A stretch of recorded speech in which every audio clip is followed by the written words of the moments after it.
ازاي تطلب المساعدة صح، غياب دور الزوج، الارهاق النفسي، الست اللي شايلة كل حاجة لوحدها. من الاخر انت حاسة انك شايلة الدنيا كلها لوحدك، حاسة ان يومك بيبدأ بدري جدا ومش بيخلص اصلا، بتصحي قبل الكل وتنامي بعد الكل، كل حاجة ماشية عليكي، ولو وقفت يوم واحد بس الدنيا كلها تقف. حاسة انك بتدي ومحدش بيديكي، وبتسألي نفسك هو ده الطبيعي؟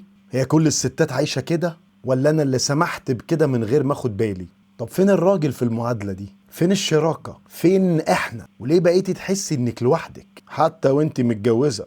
والأهم بقى، ليه كل ما تفكري تطلبي مساعدة تحسي بالذنب أو حتى خوف أو حتى إنه عيب؟ النهاردة مش مجرد فيديو، النهاردة مواجهة حقيقية مع فكرة منتشرة كده في مجتمعنا، فكرة إن الست لازم تشيل كل حاجة لوحدها. هنفهم سوا ليه ده بيحصل، وإيه تأثيره النفسي والعاطفي، وإزاي نغيره بشكل علمي خطوة خطوة.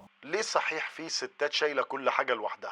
الإجابة مش بسيطة، لأنها خليط من ثقافة وتربية وظروف. من وهي صغيرة البنت بتسمع جمل زي استحملي، الست الشاطرة هي اللي بتعرف تمشي بيتها، مفيش حاجة اسمها تعبتي. الجمل دي بتتخزن في العقل الباطن وبتبقى جزء من شخصيتها، ولما تكبر وتتجوز بتطبق اللي اتعلمته من غير ما تسأل ولا تفسر هو ده صح ولا غلط. كمان أحيانا المجتمع يمدح في الست اللي شايلة كل حاجة لوحدها، وتقولك الست ب100 راجل، لكن محدش بيسأل هل هي مرتاحة؟ هل هي سعيدة؟ ولا هي منهارة وساكتة؟ المشكلة إن الدور اتحول من اختيار لواجب إجباري، وده بيخلق ضغط مستمر من غير أي وعي. وإيه تأثير الإرهاق النفسي على الست؟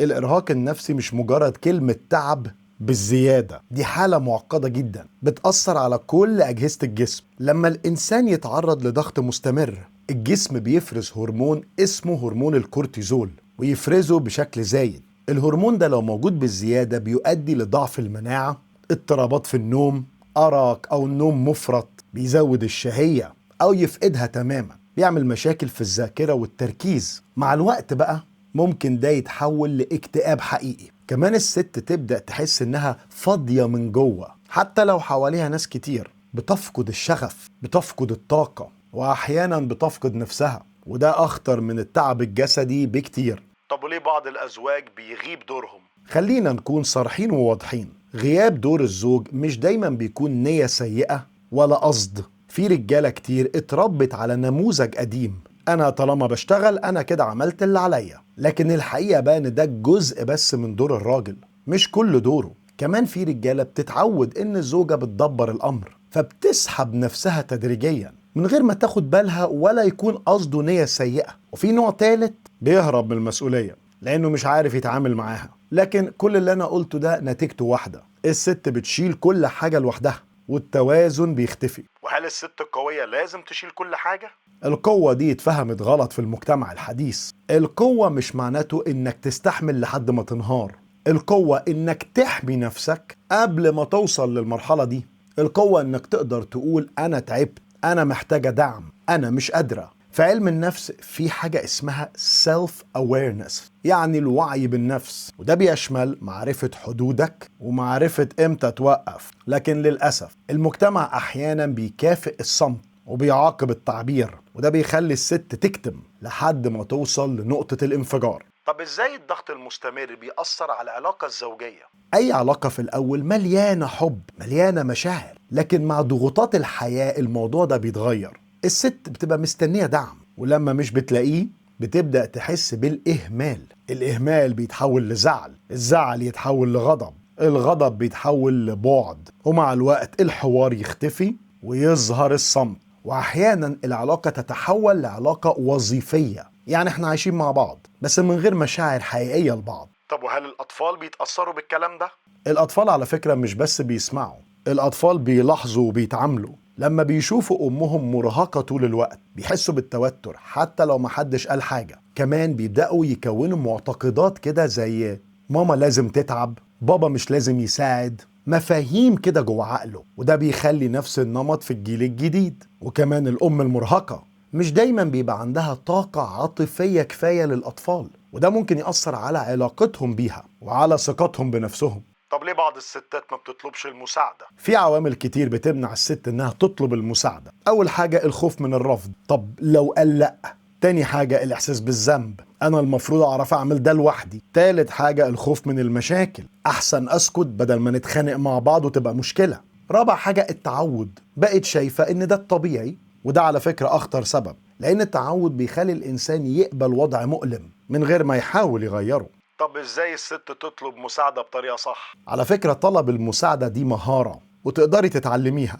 نمرة 1، اختار الوقت المناسب، مش وقت خناقة ولا وقت ضغط. اقري علامات جوزك. تاني حاجة استخدمي لغة هادية، أنا محتاجة مساعدة، مش أنت مش بتساعد ليه. الراجل ما يحبش إنه يتهجم، لكن يحب جدا إنك تطلب منه. تالت حاجة كوني محددة، يعني حدد أنت عاوز مساعدة في إيه. ممكن تمسك الأطفال ساعة أو ساعتين، بدل كلمة ما تساعدني انت عمرك ما بتساعدني في حاجة. هيرد يقولك قولي انت عاوزة مساعدة في ايه. الرجالة بتحب الوضوح. رابع حاجة عبري عن مشاعرك بصدق، انا بجد تعبانة ومحتاجة دعمك. من 5 بقى، ودي بقى التكة كده عند الرجالة، قدري اي محاولة حتى لو حاجة بسيطة، ده بيشجع الراجل على الاستمرار. فلما يكون بيساعدك حتى لو بحاجة بسيطة، حسسيه انها حاجة كبيرة وحلوة. ده الدعم النفسي اللي بيشجع الراجل. طب امتى لازم تقف الست وتراجع العلاقة؟ في لحظات لازم الواحد يسأل نفسه، أنا مرتاحة؟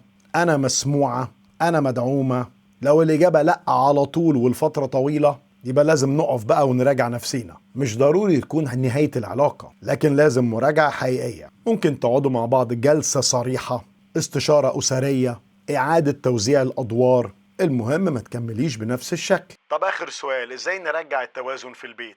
التوازن محتاج حاجتين، وعي والتزام. ابدأوا بالتقسيم واضح للمهمات اللي في البيت، يعني أدوار واضحة. اعملوا وقت مخصص للكلام مع بعض، ومراجعة مستمرة للوضع. كل واحد مرتاح ولا في شكوى لازم تتقال؟ كمان لازم كل طرف يحس بمسؤوليته، مش كفضل، كواجب. وأهم حاجة يكون في احترام متبادل. الخلاصة يا جماعة، انت مش آلة، ومش مطلوب منك تبقي مثالية. انت إنسانة بتتعبي، بتحتاجي، وكل ده طبيعي. الجواز مش تضحية من طرف واحد، ولا هي اختبار صبر. الجواز الحقيقي هو مكان بيريح الطرفين، مش واحد يرتاح والتاني عايش تعبان. ومفيش حد يستاهل يحس انه عايش لوحده وهو اصلا في علاقة. ابدأوا بخطوات صغيرة، اتكلموا، عبروا، واطلب، لان الحياة الاخف مش رفاهية، ده حقك. ولو استفدت من الفيديو ما تنساش تعمل له لايك، شير وسبسكرايب عشان غيرك يستفاد. وهو ده الست اللي شايلة كل حاجة لوحدها. من الآخر،